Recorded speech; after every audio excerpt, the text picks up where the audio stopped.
Bismillahirrahmanirrahim. Assalamualaikum warahmatullahi wabarakatuh. Alhamdulillah, nahmaduhu wa nasta'inuhu wa nastaghfiruh wa na'udzu billahi min syururi anfusina wa min sayyiati a'malina. May yahdihillahu fala mudilla lahu wa may yudlil fala hadiyalah. Asyhadu an la ilaha illallah wahdahu la syarika lah wa asyhadu anna Muhammadan abduhu wa rasuluhu la nabiyya wa rasula ba'da. Amma ba'd. Qala Allah Ta'ala fil Qur'anil Karim, a'udzu billahi minasy syaithanir rajim. Bismillahirrahmanirrahim. Laqad kana lakum fi Rasulillahi uswatun hasanah. Wa qala an-nabiy sallallahu alaihi wasallam, innama bu'ithtu li utammima makarimal akhlaq. Para guru, ayah bunda dan AATT semuanya yang saya cintai dan semoga Allah muliakan. Alhamdulillah hari ini kita berbahagia bisa bertemu meskipun secara daring, dan kita bersyukur masih diberikan nikmat sehat oleh Allah Subhanahu wa taala sehingga bisa melaksanakan kajian Maulid Nabi meskipun secara online. Pertama dan yang paling utama, mari kita panjatkan puji dan syukur kepada Allah Subhanahu wa taala karena dengan karunia-Nya kita bisa mengikuti kajian online pada hari ini dalam keadaan sehat walafiat. Kata-kata Rasulullah sallallahu alaihi wasallam, ada dua nikmat yang sering dilupakan oleh manusia. Yang pertama adalah as-sihat wal firagh. Ni'matani maghbunun min katsiri minan nas. Ada dua nikmat yang sering dilupakan oleh manusia. Yang pertama adalah as-sihat wal firagh, nikmat sehat dan nikmat waktu luang. Alhamdulillah kita diberikan kesehatan oleh Allah Subhanahu wa taala dan kita diberikan waktu luang hari ini sehingga bisa mengikuti kajian ceramah Maulid Nabi pada hari ini. Salawat dan salam semoga terlimpah curahkan kepada qudwah hasanah kita, suri tauladan kita semuanya, yakni habibana wa nabiyyana wa maulana Muhammad sallallahu alaihi wasallam. Pada keluarga, sahabat, para tabi'in, para itba'u tabi'in, dan sampai kepada kita semua sebagai umatnya yang insya Allah selalu setia dan istiqomah mengikuti sunnahnya sampai akhir zaman. Semoga terlimpah curahkan syafaatnya. Amin ya Allah ya Rabbal Alamin. Para guru, ayah bunda, dan teh yang dirahmati Allah Subhanahu wa taala, hari ini saya senang sekali bisa menemani dan teh semuanya meskipun ada di rumah. Insya Allah kita akan sama-sama memperingati Maulid Nabi Muhammad SAW, dan kita akan belajar dari beliau tentang keteladanan untuk menjadi generasi yang robbani. Dan itu semuanya, sebelumnya nih Bapak akan tanya terlebih dahulu, Rasulullah SAW, suri tauladan kita semuanya itu dilahirkan pada bulan apa? Iya betul, 12 Rabiul Awal. Ini menurut buku yang dikarang oleh Dr. Muhammad Said Ramadan Al-Buti. Tapi berbeda memang di dalam bukunya Syekh Syafiur Rahman Al-Mubarakpuri, sama juga tentang sirah nabawiyah ini, dilahirkan tanggal 9 Rabiul Awal. Tapi ada itu semuanya yang jumhur para ulama disebutkan dalam buku ini adalah kelahiran Nabi SAW jatuh pada hari Senin malam tanggal 12 Rabiul Awal. Ada itu semuanya Nabi SAW itu dilahirkan penuh dengan keajaiban luar biasa ya. Sebelum Rasulullah lahir, runtuhnya Persia ya. Kerajaan Persia itu runtuh. Rasulullah SAW itu begitu luar biasa ya. Berhala-berhala di sekitar Ka'bah juga hancur. Nah, Rasulullah SAW dilahirkan pada tahun gajah, yakni tahun saat Abraham Al-Asram ya berusaha menyerang Mekkah Al-Mukarramah. Makanya karena itu turunlah kemudian surat apa?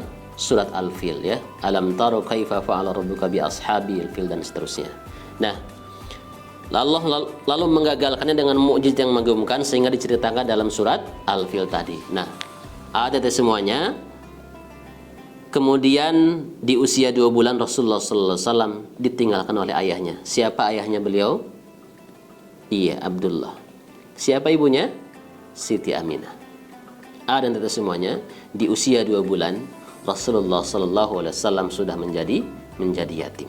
Nah, itu semuanya beliau lalu diasuh oleh kakeknya. Siapa kakeknya? Abdul Muthalib. Iya betul ya, Abdul Muthalib. Dan disusukannya sebagaimana tradisi orang Arab waktu itu. Kalau orang Arab itu kalau ada bayi itu disusukan ya. Nah, ini tradisi orang Arab. Tapi memang inilah kemudian Rasulullah SAW supaya apa? Tidak mengundang kecurigaan dari orang-orang Yahudi waktu itu ya. Mungkin ada semua pernah dengar kisahnya pendeta Bukhairah ya, yang kemudian ketika berdagang ke Syam itu menyuruh dibawanya pulang khawatir bertemu dengan orang-orang Yahudi. Ada itu semuanya disusukan kepada siapa? Rasulullah SAW kepada Halimah bin Abu Zu'aib. Nah, ada itu semuanya. Ini keajaiban yang dialami oleh Halimah ini luar biasa. Kenapa? Karena pada saat itu Halimah di daerah pedalaman itu sedang terjadi kekeringan yang luar biasa. Begitu dibawanya Rasulullah SAW ke rumahnya, kemudian tiba-tiba yang tadinya gersang kemudian berubah menjadi hijau. Gembala-gembalanya itu, kambing-kambing itu pulang dalam keadaan perut yang kenyang, sehingga apa? Susunya bisa diperah. Luar biasa. Ini keajaiban Rasulullah SAW. Nah, ada tentu semuanya Rasulullah SAW ini selama keberadaan Rasulullah SAW di Halimah ini memang mengalami pembelahan dada itu ya. Ini ketika di pedalaman di daerahnya Halimah gitu ya. Nah, ada tentu semuanya di dalam buku ini dijelaskan sangat luar biasa tentang bagaimana Rasulullah SAW. Nah, insya Allah kita sudah pernah dengar semuanya bahwa Rasulullah itu digelar sebagai Al-Amin. Apa sebabnya? Rasulullah adalah orang yang dipercaya. Kalau kita berbicara kepada Rasulullah berbicara kepada sahabatnya, ya, wahai sahabatku, di belakang kamu ada misalnya ada harimau. Percaya. Karena apa? Rasulullah tidak pernah berbohong sejak kecil. Nah, ada nanti semuanya hari ini. Bapak insya Allah hanya ingin menyampaikan kalau kisah-kisah tentang Rasulullah sudah banyak teman-teman dan semuanya diceritakan di kelas-kelas ya. Bagus akan sampaikan bagaimana hikmah atau teladan yang harus kita ikuti dari Rasulullah SAW. Yang pertama adalah melaksanakan salat 5 waktu. Beliau mengatakan bahwa salat adalah tiang agama. Salat menjadi pembeda antara seorang muslim dan non-muslim. Salat dapat mencegah perbuatan keji dan munkar. Innas salata tanha 'anil fahsya'i wa munkar. Dan salat merupakan kesempatan manusia berdialog dengan Allah Subhanahu wa taala. Dan itu semuanya. Oleh karena itu, kita di sekolah sudah diajarkan salat zuhur berjamaah. Bahkan kalau sedang ada ekskul juga salat asar. Bahkan kita dibiasakan dengan salat duha di sekolah, gitu ya. Itu semuanya. Ini adalah kebiasaan-kebiasaan yang dilakukan oleh orang-orang salafus saleh terdahulu, dan ini adalah amanah Rasulullah SAW. Yang kedua adalah kalau kita ingin belajar dari Rasulullah SAW, menjadi teladan dari Rasulullah SAW adalah menghiasi diri dengan akhlak yang mulia. Kenapa? Karena Rasulullah SAW sendiri disampaikan oleh beliau adalah yang tadi dibacakan oleh Pak Agus di awal, innama bu'itstu liutammima makarimal akhlaq. Kata Rasulullah, sesungguhnya aku diutus oleh Allah Subhanahu wa taala liutammima makarimal akhlaq, untuk menyempurnakan akhlak. Nah, dan itu semuanya. Kenapa Rasulullah SAW itu adalah untuk menyempurnakan akhlak? Kenapa? Karena waktu itu di zaman sebelum Rasulullah lahir itu adalah zaman jahiliyah. Kenapa? Orang sudah tidak bertuhan. Sebenarnya yang paling sedikit penyelewengan adalah di bangsa Arab itu. Karena sebelumnya di sampingnya ada Persia, ada Romawi, ada Yunani, ada India itu. Peradabannya sudah jauh lebih merosot daripada itu. Tapi kemudian dipilih oleh Allah Subhanahu wa taala Jazirah Arab sebagai kelahiran Rasulullah SAW.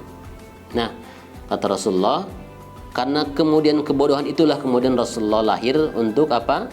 Hijratum minadz-dzulumati ilan nur, mengeluarkan mereka dari jalan kegelapan menuju jalan yang terang benderang. Dan itu semuanya. Oleh karena itu, menurut catatan sejarah bahwa pada saat beliau diutus itu, akhlak manusia di dunia ini dalam keadaan merosot, yang tadi Pak Agus sebutkan ya. Maka di antara akhlak yang beliau ajarkan adalah menghormati, ya, menyayangi dan memuliakan orang tua, terutama ibu. Jadi dan itu semuanya hari ini yang masih punya ibu, berbuat baiklah kepada ibu. Jangan sampai Rasulullah SAW pernah didatangi oleh malaikat Jibril ketika beliau akan berkhutbah. Tiba-tiba ketika beliau akan berkhutbah tidak biasanya, malaikat Jibril datang kepada Rasulullah dan berdoa, "Ya Rasulullah," di tangan yang pertama Rasulullah. Allah kemudian malaikat Jibril berdoa kepada Allah, "Ya Allah, celaka dan binasa bagi orang-orang yang ketika orang tuanya masih hidup, dia tidak diampuni dosanya oleh Allah Subhanahu wa taala." Kemudian Rasulullah mengucapkan amin.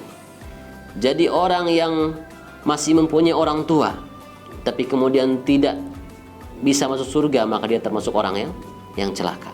Oleh karena itu ada nanti semuanya, orang tua kita yang masih hidup, baik satu atau dua-duanya, bersyukur, jadikan mereka sebagai perantara kita untuk masuk ke surganya Allah Subhanahu wa taala. Jangan sampai kata Rasulullah, celaka dan binasa. Kalau celaka dan binasa berarti rugi.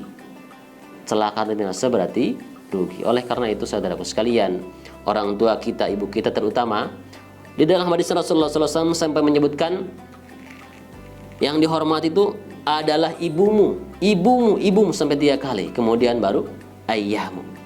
Itu saking utamanya ibu kita.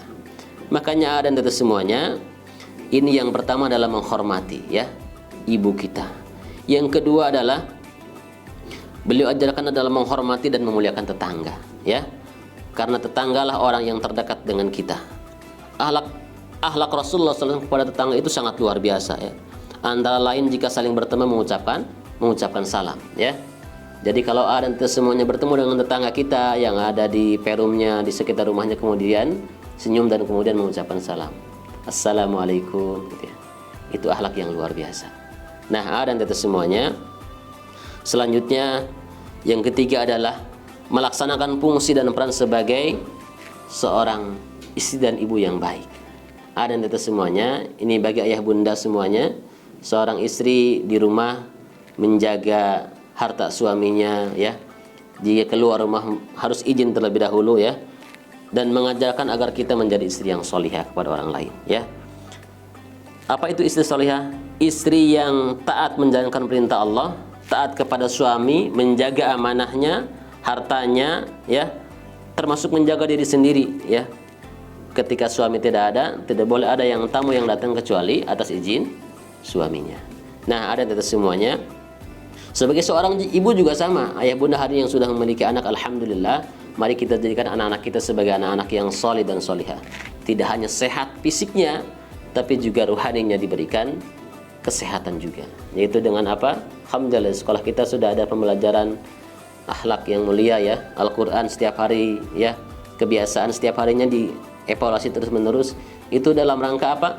Mengisi ruhani anak-anak kita sehingga menjadi kebiasaan ya.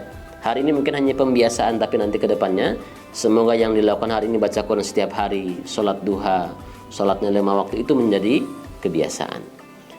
Ayah dan bunda semuanya, ada nanti semuanya dari mati Allah Subhanahu wa taala.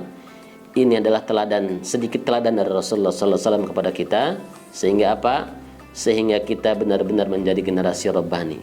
Generasi Rabbani itulah generasi yang dirindukan oleh umat Islam ini ya, di mana Rabbani itu adalah sebagai manusianya berketuhanan, sehingga generasi Rabbani adalah generasi yang golden egg di masa Rasulullah SAW ya. Siapa itu? Sahabat dan para tabi'in. Tapi insya Allah juga nanti akan kita temukan di akhir zaman juga, sebelum hari kiamat, generasi yang Rabbani itu ya. Dan tentu semuanya kita berharap menjadi generasi yang Rabbani, generasi yang sukses, sehingga di dalam Islam dinamakan sebagai golden egg. Kita ingin meniru ingin meniru kegemilangan di masa Rasulullah SAW dan para sahabatnya. Oleh karena itu, dan itu semuanya mari kita laksanakan apa yang sudah ditugaskan oleh sekolah. Sholat duhanya, baca Qur'annya, tilawahnya, sholatnya harus lebih tepat waktu lagi dan lebih berjamaah lagi. Insya Allah dan itu semuanya, dan melaksanakan itu semuanya, generasi Islam di masa datang itu akan menjadi impian kita semuanya. Kenapa ada itu semuanya? Di masa Muhammad Al-Fatih itu, seluruh pasukannya itu semuanya penghafal Quran. Seluruh pasukannya semuanya tidak pernah tertinggal sholat berjamaah. Suatu ketika ditanya oleh gurunya, siapakah di antara pasukanku yang tidak pernah ketinggalan sholat berjamaah sejak balik sampai hari ini? Semuanya mengacungkan tangan.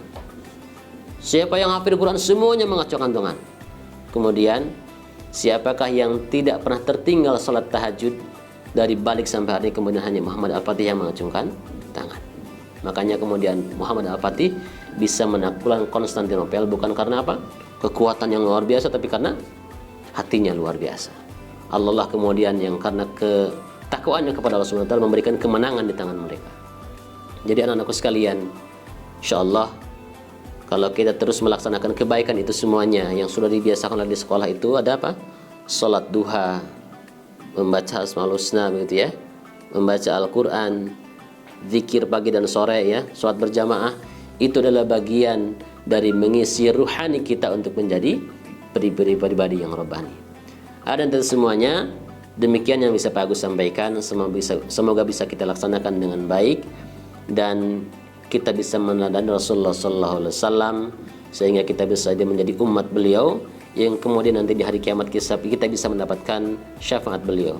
Allahumma shalli ala sayyidina Muhammad wa ala ali sayyidina Muhammad. Rabbana atina fid dunya hasanah wa fil akhirati hasanah wa qina adzaban nar. Subhana rabbika rabbil izzati amma yasifun wa salamun alal mursalin walhamdulillahi rabbil alamin. Assalamualaikum warahmatullahi wabarakatuh.